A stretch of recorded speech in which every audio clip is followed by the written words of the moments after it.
أبدأ مع حضراتكم من الأحدث وتطور خطير حقيقة حصل اليوم في لبنان بهجوم إسرائيلي جديد من نوعه، تفجير أجهزة الاتصال البيجر. فاكرينه؟ إلى الآن الحديث عن 8 وفيات وعدد كبير من المصابين يصل ل3000 مصاب. 3000 مصاب و8 وفيات، وللأسف العدد قابل للزيادة. هناك حديث يدور عن إصابة السفير الإيراني في لبنان وإصابة 2 من حراسه في هذا الهجوم بأجهزة البيجر، هجوم جديد من نوعه. في مصادر أخرى بتقول إن اللي اتصاب الحراس بس وهو ما اتصابش، لكن الموضوع خطير جدا. السؤال دلوقتي بالتأكيد اللي بيسأله رجل الشارع العادي والسياسي والمتابع والمهتم ونص المهتم: ازاي تم التفجير؟ وكيف سقطت كل تلك الأعداد؟ إسرائيل بتروج في هذا التوقيت أن الهجوم اللي حصل على لبنان عن طريق أجهزة البيجر كان عن طريق هجوم سبراني واسع، وهذا غير صحيح على الإطلاق. إسرائيل بتروج تلك الرواية عشان تفتت العزيمة وتوهم الناس انه التفوق التكنولوجي الاسرائيلي على درجة انتوا لا يمكن تحصلوه فتشعروا باليأس. هذا غير حقيقي على الاطلاق. ده اخطر في تقديري، دي اخطر ما سيقال في تلك الحلقة. هذا غير صحيح على الاطلاق. الصحيح ان الخيانة وصل لمنحى ومستوى غير مسبوق على الاطلاق في ايران. مش هجوم سبراني واسع واحنا بص ازاي احنا اصطدناكم في ثانيه وشوف الالاف. لا، ده اللي بيروج الان على كل المنصات العربيه العبريه والعبريه، واسرائيل بتضغط لترويج تلك الروايه بشكل كبير جدا، وهذا غير صحيح على الاطلاق. لم يكن هجوم سبراني غير مسبوق وما شفناش الطياره، ما حصلش كده. كل سواء حادثه اليوم في اجهزه البيجر او الحوادث السابقه، وبفضل الله قلنا الكلام ده واكدنا عليه، وناس استاءت من هذا الكلام، اعتبرته طعنا في المقاومه. وبقى الناس تبعت تقول لك: يا عم حكومه غزه بتشكرهم، انت بتقول كده ليه؟ عشان هي دي هي الحقيقه. حقيقه ان ايران مخترقه اختراق كبير جدا جدا، استخدم في قاسم سليماني، واستخدم في الرئيس الإيراني، واستخدم في صالح العروري، واستخدم في القنصلية الإيرانية في سوريا، واستخدم في هنية. كلها كانت عن طريق اختراقات، وليس تفوق تكنولوجي أو إن هم في منطقة غير البشر. والطوفان شاهد. طوفان شاهد. النهاردة كان في عملية في رفح، جيش الاحتلال أعلن عن سقوط 4، وهو رقم كاذب. مصادر بتبعت تقول لي تواطؤ من الشركة المورده للأجهزة. تمام، احنا ما انكرناش انه في تواطؤ من الشركة المورده للأجهزة. احنا بنتحدث عن التواطؤ اللي مرر تلك الأجهزة، لأن تلك الأجهزة مش ممكن تمر بهذا العدد في إيران والسفارة الإيرانية وللمقاومة في لبنان من غير ما تعدي على بتاع. ده انت لو جايب 100 كيلو لحمه بتدخلهم مطعم في فندق، قبل ما يتضرب فيهم سكينه واحده بيتعمل عليهم ابحاث، لان واحد هيجرى له حاجه من اللحمه دي السمعه كلها تتضرب. ده لو لحمه، مش محور مقاومه. مش العيب اللي سلمني الجهاز، العيب اللي مرر الجهاز للاخرين. يا جماعه هي كده الصوره، مش زي ما اسرائيل بتروج على الاطلاق.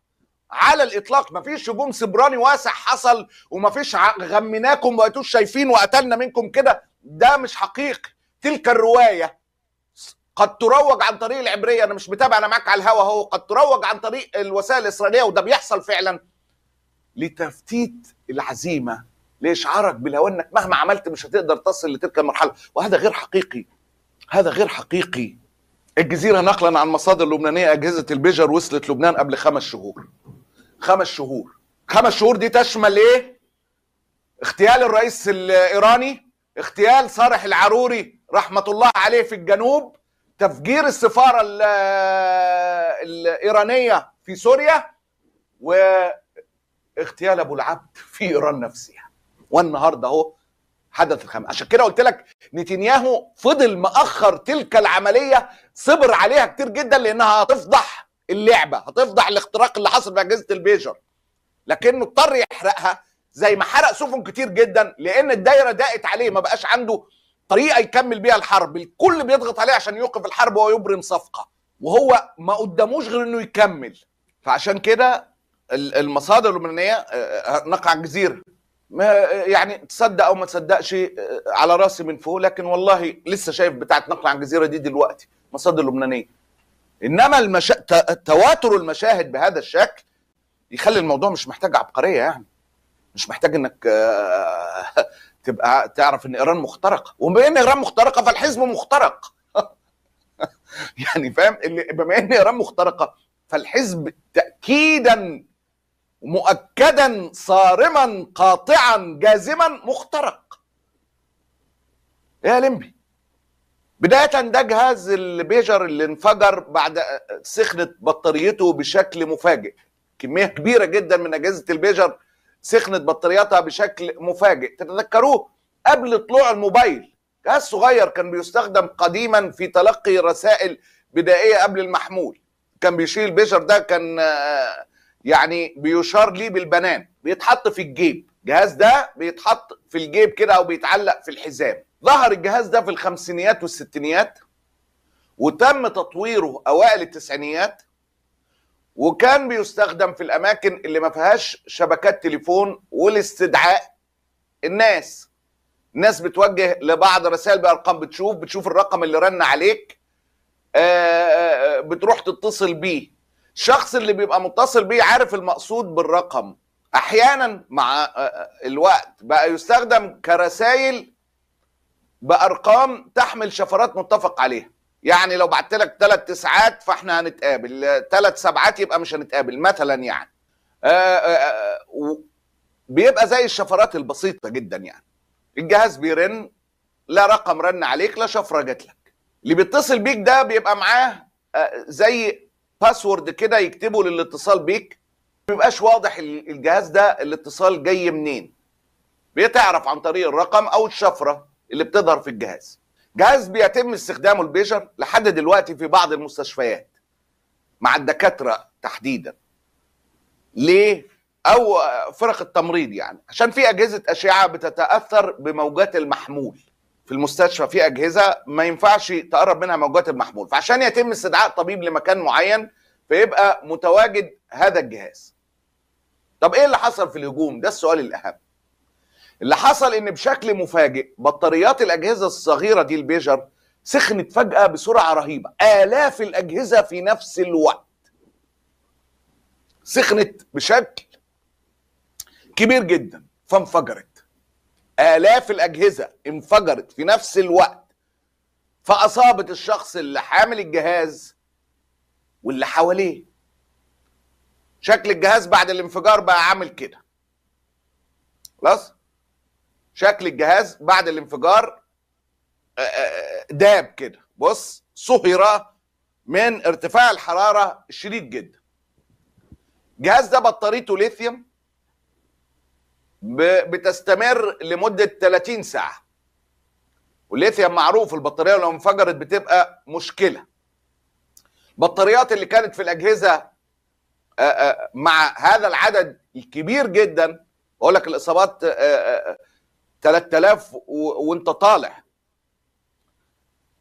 وإصابات بالتأكيد، في إصابات خطيرة جدا جدا، لأصل انت البيجر ده بتحطه فين؟ بتحطه في وسطك، فالاصابات خطيره جدا وفي اماكن صعبه جدا. البطاريات اللي كانت مع الناس سخنت بشكل مهول وبشكل مفاجئ، البطاريات انفجرت. الحديث الاقرب ان الاجهزه اللي انفجرت شحنه جديده جت للبنان. الاجهزه اللي انفجرت مش من الاجهزه اللي بيستخدموها بقالهم سنين، دي شحنه جديده جاءت للبنان. هذا الخبر انفردت به وول ستريت جورنال. أجهزة البيجر اللي طالتها التفجيرات هي من شحنة جديدة تلقاها حزب الله.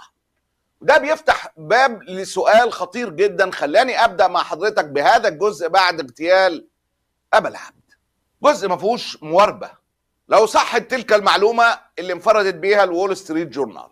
الأجهزة دي جاية في شحنة واحدة ووصلت من مدة ليست ببعيدة، واضح إنها جاية عن طريق خيانة. الأجهزة دي بتبقى مع السفارة الإيرانية أيضا. هناك احتمال كبير جدا، أنا بسميه احتمال، إن الأجهزة دي جت عن طريق إيران. وان ايران متهربده. انا قلت لحضراتكم جمله، ده كان اليوم التالي لاغتيال ابو العبد.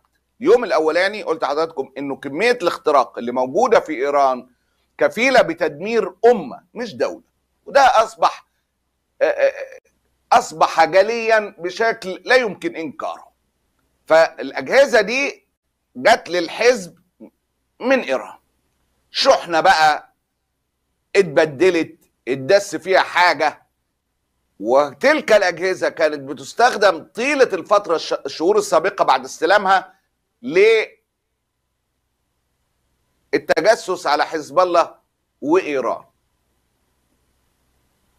والاغتيالات اللي حصلت كانت عن طريق الثغرات في تلك الاجهزه. الجهاز ده كان في تحكم اسرائيلي فيه، النهارده اصبح واضح جدا. ده من اخطر الهجمات اللي عملها جيش الاحتلال. طيب، يثور سؤال، لما الاجهزه دي بقى لها فتره شهور، لماذا الان هذا الهجوم الواسع الكبير؟ كميه الاجهزه اللي تفجرت كبيره جدا النهارده. نتنياهو اضطر لاستخدامها الان مضطرا. هو اخر ده عشان لا يتم اكتشاف تلك الحكايه 3 شهور، استخدمها استخدامات صغيره، سواء بقى مع الرئيس الايراني، سواء مع صالح العروري، سواء مع القنصليه الايرانيه في سوريا، سواء مع اسماعيل هنيه، استخدمت استخدامات صغيره. هو النهارده كشف ورقه كله. انتوا لسه شايفين العواجل، قال لك اجتماع حصل من كام يوم تم اقرار هذا الهجوم. ليه؟ لانه لو تتذكر بنتكلم انه ما بقاش عنده، نتنياهو لازم يوسع الحرب، ما بقاش عنده، كل الحجج استهلكت ونفدت. اصل ادخل غزه، لا اصل ادخل جنوب غزه، اوصل معبر رفح، اوصل لمحور فيلادلفيا، لا بتاع كل حاجه خلصت، كل حاجه عملها. فاضل ايه؟ جيش بقاله مش اسابيع، اكتر من شهرين بيقول لك انتهت عمليات، ما عندناش حاجه نعملها. وزير الدفاع زي ما انت شايف الوضع عامل ازاي، الخناقات زي ما انت شايف الوضع عامل ازاي، الضغوطات الامريكيه الوضع عامل ازاي، ومحاوله الاغتيال بتاع ترامب. انا اجلت الموضوع ده من امبارح، الحمد لله انه اتاجل لان في تفاصيل جديده النهارده اضافيه. بقى عنده محاولتين اغتيال بترفع من اسهم الديمقراطيين، هيتجننوا، عايزين ورقه الصفقه. فالضغوطات على نتنياهو اجبرته انه يحرق الفكره دي اللي استفاد منها بشكل كبير جدا طيله شهور. هذا التلاعب، هذا الاختراق، تلك الخيانه اللي حصلت للاجهزه اللي جت لحزب الله. ما انت خد بالك الاجهزه دي عشان تيجي يعني بداهه، فانت بتعمل لها تشيك اب اساسا عشان تتسلم للجنود والافراد والده، انت لازم بتختبرها الاول. في حد لعب في الاجهزه او مرر الاجهزه؟ ما هو لا لعب فيها حط حاجه، لا الا الاجهزه جت ملعوب فيها ومررها في ايران. خصوصا ان ايران ردت على اغتيال اسماعيل هنيه في الخاص. موضوع في قلبه الخيانه، تاثيره شديد جدا على ايران ومن هو متحالف مع ايران ويستخدم تلك الاجهزه. الكل بيستخدمها عشان ما يكونش فيه اختراق لمكالمات المحمول. عدد كبير من الشهداء اللي ارتقوا والاسماء البارزه جت كلها بتلك الطريقه. المحمول اللي وزع اجهزه البيجر واللي فحص اجهزه البيجر هنا كان مربع الخيانه. اضطر نتنياهو يحرق الورقه دي في ذلك التوقيت بعد ما استخدمها ظهورات. الكل كان متخيل ان البيجر امن امن امن امن، ليكتشفوا ان هم مخترقين. بص الاجهزه دي كلها لما تولع في نفس التوقيت، انت مخترق الاجهزه بشكل كبير جدا جدا ولشهور. قررت تستخدمها الان لان كمان الاوراق اللي بيعملها نتنياهو اللي في ايده بقت قليله جدا. ولكي تستمر الحرب ويستمر الهروب للامام لازم لبنان. الاعلام العبري بيعترف بالهجوم. לעניין הזה של הסוללה, כי אנחנו מדברים על מכשירים שככל הנראה זה סוללת ליתיום. אנחנו יודעים בדיוק מה קורה לסוללת ליתיום שלא מטופלת כמו שצריך, זה התלקחות ולפעמים גם פיצוץ. יכול מאוד להיות שאנחנו מדברים על איזושהי מתקפה ברמה האלקטרית הליתיום להתפוצץ, ואז זה אומר שלא צריך להתקין שום מטען חבלה בסוללות עצמם, אלא מראש לתת איזושהי הנחיה גורפת לכל המכשירים, לבצע איזושהי פעולה שגורמת להתפוצצות של הסוללה. ולכן השאלה מתבקשת, بعد الهجوم نتنياهو وجالنت توجهوا تحت الأرض للاجتماع انتظارا لرد لبنان. هل كنا مبالغين لما كنا بنتحدث عن تلك الأمة من المحيط للخليج مخترقة اختراقات غير مسبوقة على كل المستويات؟ هل جولدا مائير كانت بتهدي؟ المشهد ما بقاش فاضح، الكل مخترق والكل متعاون والكل متواطئ بشكل كبير جدا. كمية الضربات التي وجهت نتنياهو وزير الدفاع تحت الأرض، تحرك هام من إسرائيل بعد تفجيرات البيجر، كمية الضربات التي حدثت لإيران والمقاومة في لبنان منذ بداية الطوفان ومن قبله على أعلى مستوى، خطيرة جدا، لا يمكن تحدث إلا بخيانات وعلى أعلى مستوى. قلت لحضراتكم قبل كده ليس سرا، مش المرة الأولى، دي المرة الثانية اللي بقول لحضراتكم إن في إعدامات تمت في إيران صمتا لقيادات بارزة جدا. على ذكر الخيانة، كنا أيضا سبقين إن إحنا أطلقنا على قناة العربية العبرية هي وأشقائها. تدور الأيام سريعا وغزة الفضيحة التي لم تترك حجرا على حجر، وتخرج قناة كان الإسرائيلية بتتحدث عن ذلك التعاون الوثيق والملتصق ما بين جيش الاحتلال وقناة العبرية، قناة كان. طبعا العبرية ولا جرأت على الرد، كان بيفضح كل أوراق. كل ملاحظ أداء العبرية، كل ملاحظ أداء العبرية كان بقى أصلت الموضوع وعملت تقرير استقصائي واسع في التحقيق اللي عملته، بيتكلم عن العبرية والتعاون